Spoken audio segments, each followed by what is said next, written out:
Christmas had always been my favorite time of year. There was something magical about the traditions, the warm glow of the tree, and the feeling of family togetherness. This year, the festivities were at my eldest son Martin's house, a sprawling home with high ceilings and polished floors that always seemed to reflect how well he'd done for himself. I had dressed carefully that morning, choosing a soft green sweater and a string of pearls that Richard, my late husband, had given me decades ago. I wanted to look presentable, festive even, but not ostentatious. The gifts I'd bought for everyone were meticulously wrapped in gold paper, tied with red ribbons. Each one had been chosen with care: Martin's favorite scotch, a designer scarf for his wife, thoughtful little trinkets for my grandchildren. When I arrived, the house was already bustling with activity. Children's laughter echoed from somewhere upstairs, and the smell of cinnamon and roasting turkey wafted through the air. I stepped into the foyer, carrying my gifts, and was immediately greeted by Martin's wife, Angela, her face flushed from the heat of the kitchen. "Joyce.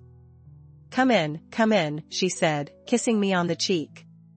"Let me take those for you." "Oh, thank you, dear," I said, handing her the gifts. "They're all labeled." Angela gave a quick glance at the neat stack of presents. "You didn't have to go to so much trouble." "It's Christmas," I replied, smiling. "Trouble is part of the fun." Martin appeared next, wrapping me in a quick hug before ushering me into the living room where the rest of the family was gathered. My daughter Sarah and her family were there, along with my youngest, Paul, who had flown in from the city. They were sprawled across the couches, chatting and sipping mulled wine. "Mom," Sarah called out, waving me over. "Come sit with us. You look great." "Thank you, darling," I said, settling into an armchair near the fireplace. The conversation flowed easily at first: updates on work, the children's latest achievements, Paul's recent promotion. I listened intently, chiming in when I could, though I noticed that they rarely directed the conversation toward me. I reminded myself that it wasn't intentional. The focus was on the younger generation now, and that was how it should be. Still, I couldn't help but feel a small pang of longing as I watched them interact. They were so busy, so absorbed in their own lives. I missed the days when they had looked to me for guidance, when my presence had felt more central. But today wasn't about dwelling on the past. It was Christmas, and I was determined to enjoy it. As the morning stretched into afternoon, I found myself moving between the kitchen and the living room, offering to help with the preparations. Each time, Angela shooed me away with a cheerful, "It's all under control." So I perched myself in a corner, sipping tea and watching the family's rhythm from a distance. By the time the turkey was served, the house was filled with warmth and the clatter of plates. The children were buzzing with excitement, eager for the present opening that always followed dinner. My gifts, stacked neatly under the tree, gleamed invitingly, and I felt a flicker of pride at having chosen each one with such care. As we all gathered in the living room after dessert, I took my usual spot by the tree, ready to play Santa. The children sat cross-legged on the floor, their eyes wide with anticipation, while the adults lounged on the couches, glasses of wine in hand. "Let's get this started," Martin said with a grin, motioning for me to begin. One by one, I handed out the gifts, watching their faces light up as they opened them. Sarah beamed when she unwrapped the silk scarf I'd picked for her. "Mom, it's perfect," she said, leaning over to kiss my cheek. The grandchildren squealed with delight as they tore into their brightly colored packages, and even Martin, who rarely showed much emotion, looked genuinely pleased with the vintage scotch I'd found for him. As the last gift was unwrapped, I felt a sense of quiet satisfaction. Seeing their joy made all the effort worthwhile. But as the excitement began to settle, I realized something: I hadn't received a gift. As the flurry of unwrapping subsided, the room filled with the kind of chatter that followed every Christmas gift exchange. The children compared toys, Sarah and Angela admired each other's gifts, and Martin was already pouring himself a glass of the scotch I had given him. I sat in my armchair, my hands resting on my lap, a small, hopeful smile on my face. Surely, someone had thought of me. A gift would appear any moment now, a token of appreciation for the effort I had put into making this day special for everyone else. I glanced at the tree, searching for a package with my name on it, but the space beneath it was empty except for crumpled wrapping paper. "Mom, this scarf is just gorgeous," Sarah said, walking over to show me how she'd draped it around her shoulders. "You always know exactly what to pick." "I'm glad you like it," I said, forcing a cheerful tone. My gaze flickered back to the tree. "Nothing." "Grandma, look," one of the grandchildren said, rushing over with a shiny new game. "Thank you so much. I love it." "You're welcome, sweetheart," I said, leaning down to hug him. The warmth of his embrace soothed me for a moment, but the growing realization that there was no gift for me lingered, pressing at the edges of my mind like a shadow. The minutes ticked by, and still, nothing came. I told myself to be patient. Perhaps they were saving my gift for last. It would be the thoughtful surprise of the day, something meaningful that would remind me of my place in their hearts. But as the conversations continued, laughter rippling through the room, it became clear that no such gift was coming. My smile began to falter, and I felt my stomach twist with an unfamiliar ache.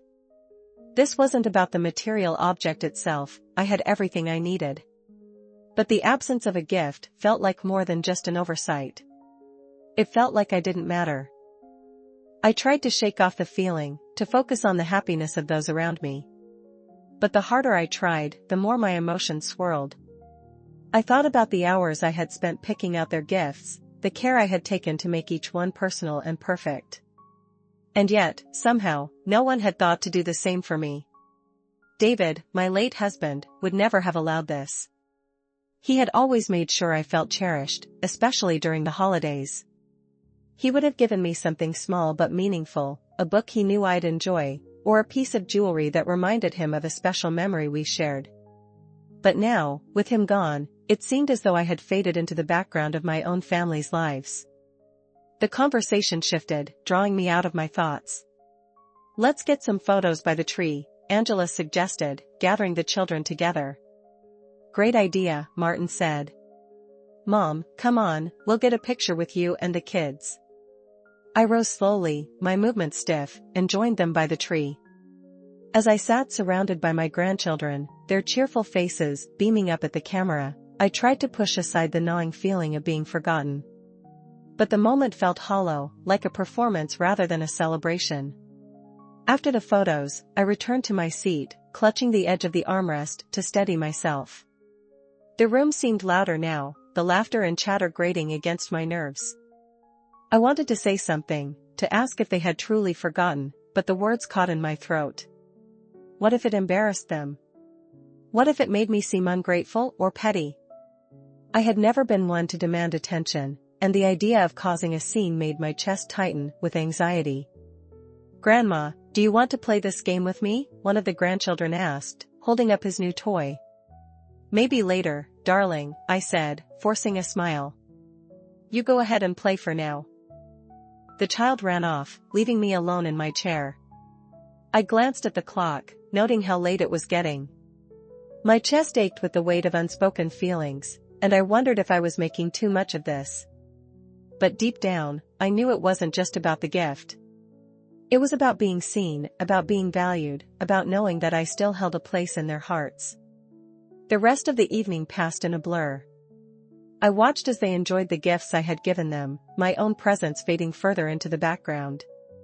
When Angela began clearing away the wrapping paper, I offered to help, hoping the distraction would keep my mind from spiraling further. But even as I busied myself with tidying, the sting of being forgotten remained. When I returned to my chair, Sarah was scrolling through her phone, and Martin was laughing with Paul about something. I watched them, my children who had once relied on me for everything, and felt a pang of longing for the days when I had been at the center of their world. As the night wound down, I sat quietly, wondering if I should say something or let it go. Part of me wanted to pretend it didn't matter, to preserve the peace and avoid any confrontation. But another part of me, an increasingly louder part, wanted to speak up, to let them know how much their oversight had hurt. I wasn't sure what I would do, but one thing was clear, this wasn't a feeling I could ignore. The room quieted as the evening drew to a close. The children, now drowsy from the excitement, had retreated upstairs to watch a Christmas movie. Sarah and Angela chatted softly in the kitchen while Paul scrolled absent-mindedly through his phone on the couch. Martin was nursing another glass of the scotch I'd given him, his expression relaxed, his laughter subdued as he exchanged the occasional quip with Paul. I sat in my chair by the tree, the hum of their voices swirling around me, though I couldn't focus on what they were saying. My chest felt tight, my pulse heavy in my ears. I hadn't said a word about the missing gift, not during dinner, not during the photos, and certainly not now. But the silence weighed on me like a stone, and the ache that had started earlier had spread, settling in my heart like a dull throb. It was undeniable now, they had forgotten me. At first, I tried to tell myself it was a simple mistake. Perhaps they had thought someone else was taking care of it, or they had gotten too busy.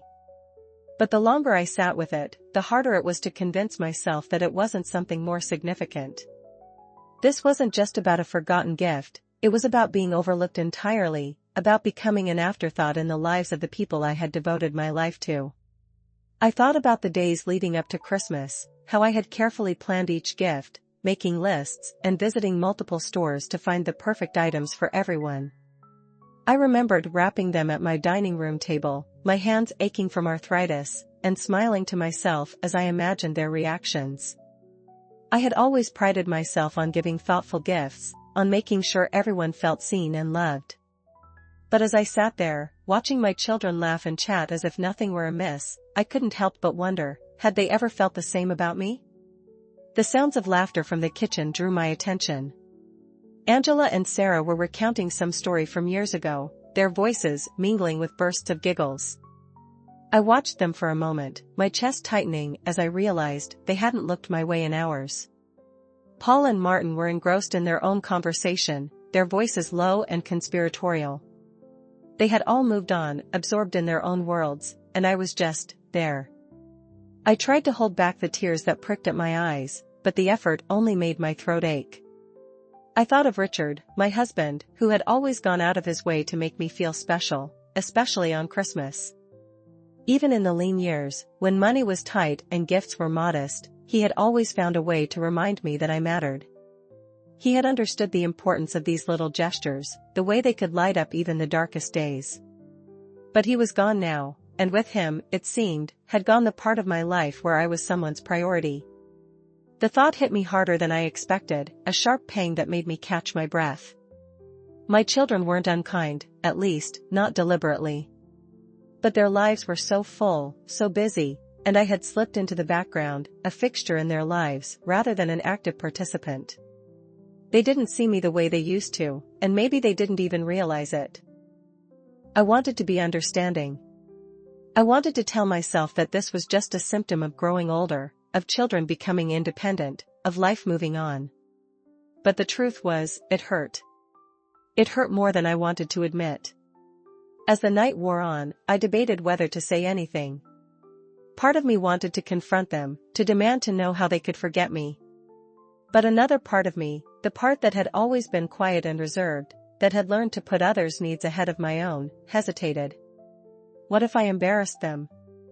What if they laughed it off or made excuses? Would that feel worse than sitting silently with my hurt? I replayed the moment when the last gift had been unwrapped, the realization dawning on me like a slow, sinking weight. No one had noticed my empty hands, the way I sat quietly, waiting for something that never came. And even now, as the night winded down, they still hadn't noticed. Or maybe they had, and they simply didn't care. The sound of Martin's laughter pulled me from my thoughts. He was teasing Paul about something, his voice light and playful. I watched him, my eldest, the one who had once clung to my leg as a little boy, begging me to stay with him on his first day of school. I looked at Sarah, who used to sneak into my bed during thunderstorms, and Paul, who had once called me his best friend. They were adults now, with their own lives, and I was proud of them. But at that moment, I felt a distance I couldn't bridge.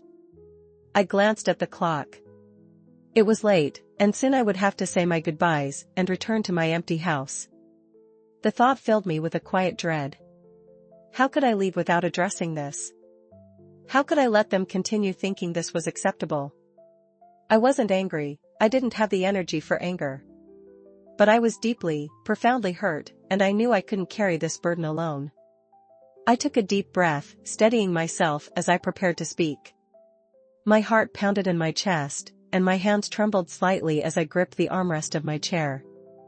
This wasn't going to be easy, but I couldn't stay silent any longer. "Martin," I said softly, my voice cutting through the chatter. The room quieted, all eyes turning to me. My heart raced, but I forced myself to meet their gazes.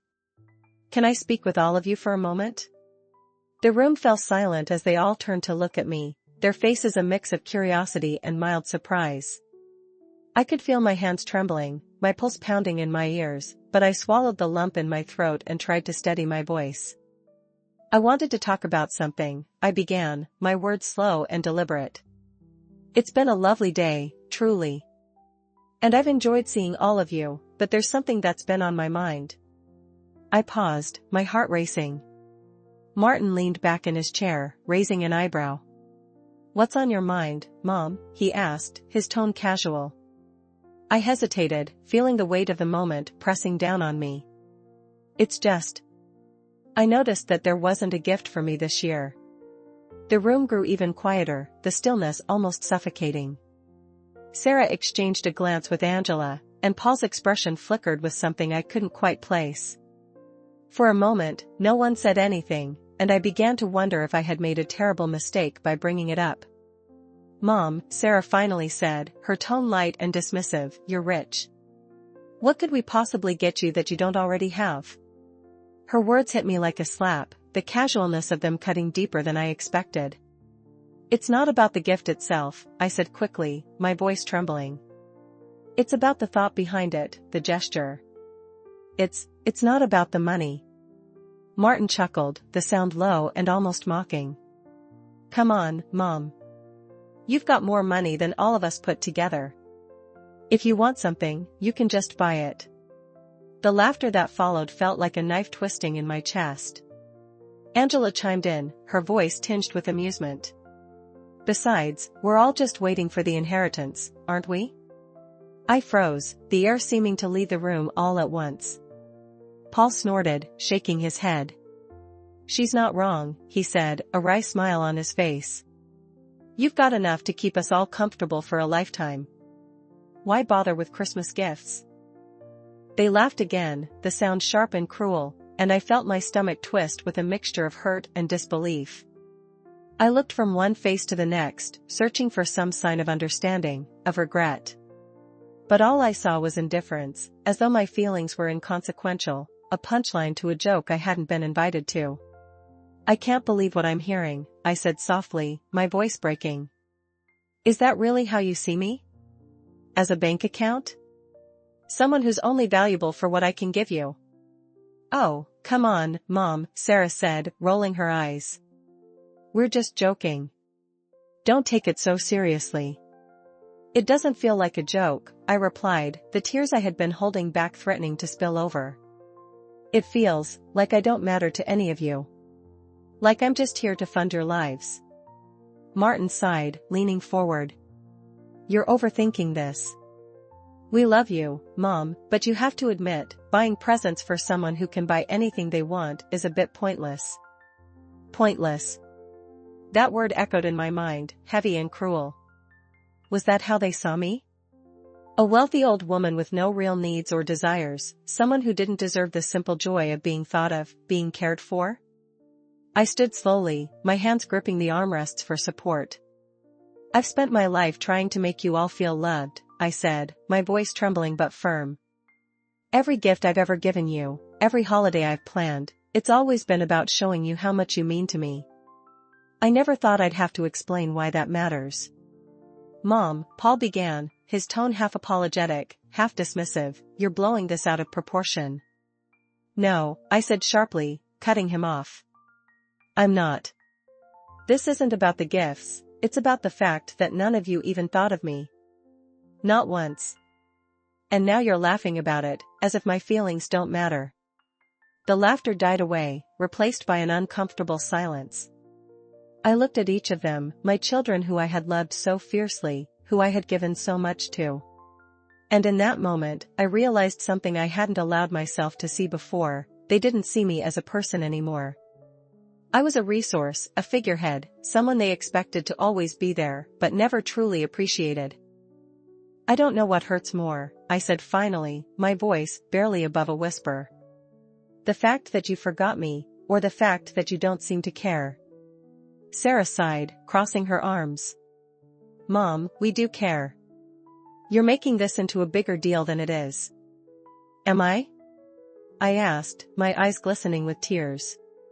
"Because to me, this feels like a very big deal." I turned and walked toward the door, my heart heavy with sadness. I didn't know what I expected them to say or do, but no one followed me, no one stopped me. They simply watched as I gathered my coat and purse, their silence speaking louder than any words could.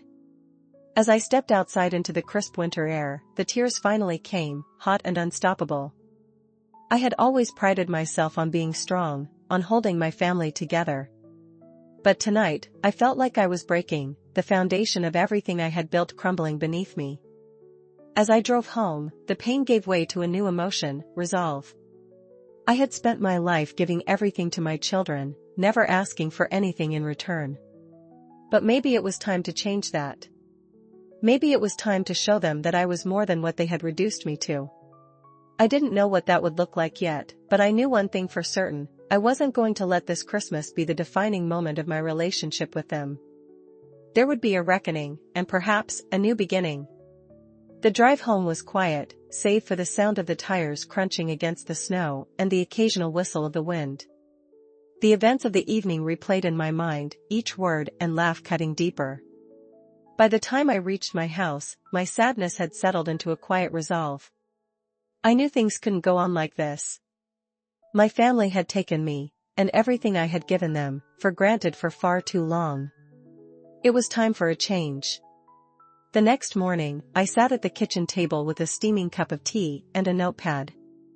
The first rays of sunlight peeked through the frost-covered windows, casting a pale glow over the room. I had spent the night tossing and turning, the weight of my children's indifference pressing heavily on my chest. But now, in the stillness of the morning, I felt clear-headed, focused. I began writing down my thoughts, pouring years of frustration and heartache onto the page. I thought about all the sacrifices I had made for my family, the countless ways I had supported them without ever asking for anything in return. I thought about the legacy I wanted to leave behind, not just material wealth, but a lesson in love, gratitude, and respect. By the time I finished, a plan had formed in my mind. It was bold, perhaps even drastic, but it felt necessary. My children needed to understand that money wasn't the measure of a person's worth, and they needed to learn that love couldn't be bought or taken for granted. Over the next few days, I met with my lawyer and financial advisor, laying out the changes I wanted to make. They were surprised at first, but as I explained my reasoning, they nodded in understanding. "I want to ensure that my estate goes to those who will appreciate it," I said firmly. "But I also want to leave a legacy that reflects my values, not just my wealth." "Understood, Mrs. Garrett," my lawyer replied, taking notes. "We'll make the necessary amendments to your will and set up the trusts as you've outlined." On New Year's Day, I invited my family over for brunch.